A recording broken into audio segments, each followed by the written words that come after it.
Hello, my name is Brittany Lord. I'm the facilitator for the Remembering Our Babies group. This group provides education, therapy, and support for families, specifically women, but also we provide this for the whole family, for those who have lost children due to miscarriage, infant death, or experience the tragic and difficult pain of infertility. We are so excited. This new year is offering us new ways in which we can meet the needs of the people in our community and also people beyond the reaches of our community with our YouTube channel.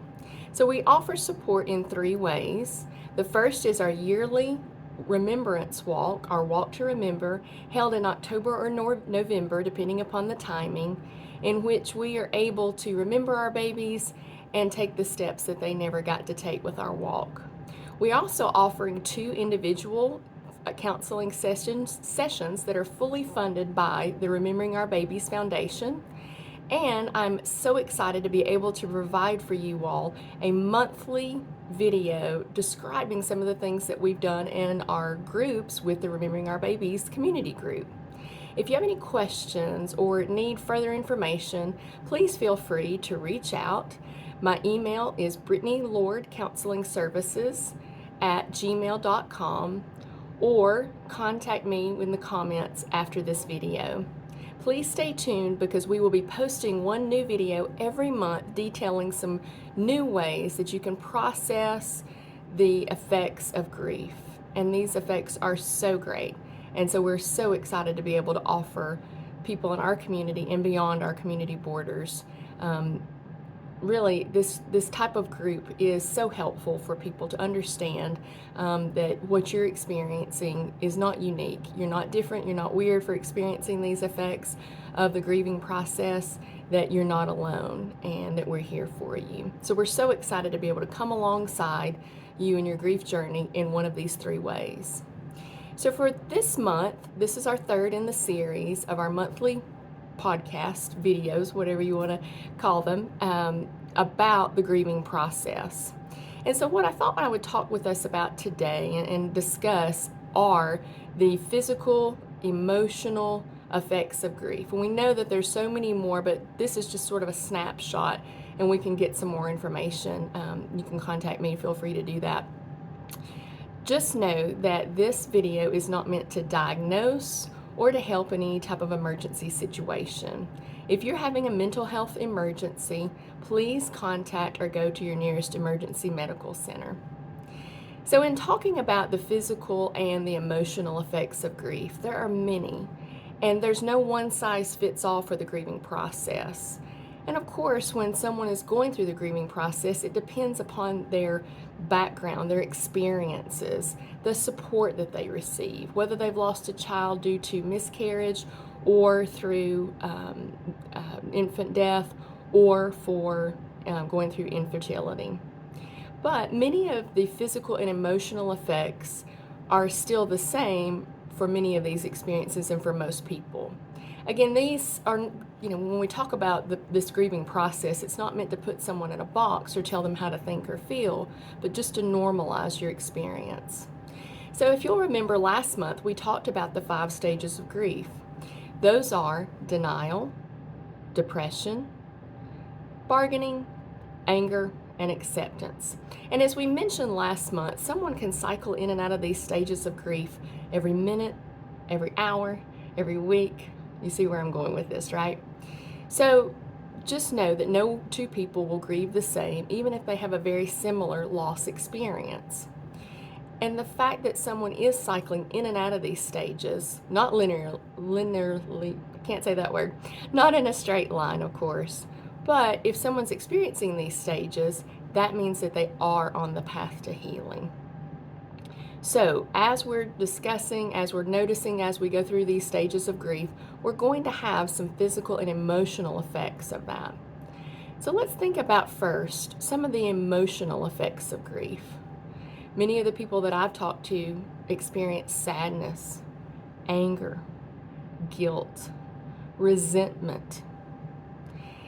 And really, you can go down the emotions wheel, and most people will experience many different emotions.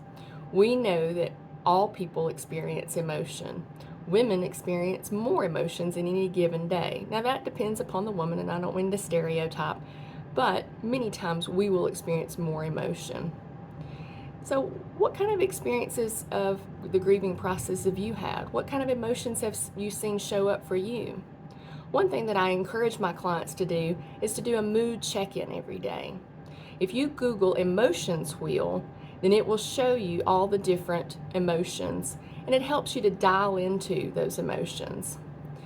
I will put the emotions wheel and drop it onto the comments section so that you can have it for further use, or Google it yourself and maybe save it as a screenshot on your phone. So as we think about some of the emotional effects of grief, one thing that I have encouraged clients to do, and you yourself can do this at home, you can draw a picture of a heart. So now we know our real hearts don't look like this. But one of the things that I've had clients do is to depict with maybe some crayons or colored pencils on their heart how they see practically those emotions show up. So for the heart that I drew, you'll see, and you can Google heart template. For this one, I used blue to depict sadness. And as you'll notice, sadness has a thin layer and just a soft showing all around my heart. If I've also experienced anger, maybe the anger is colored red and it's lying at the bottom of my heart. Maybe there's some really jagged, hard edges to that anger, and it affects a lot of the different aspects.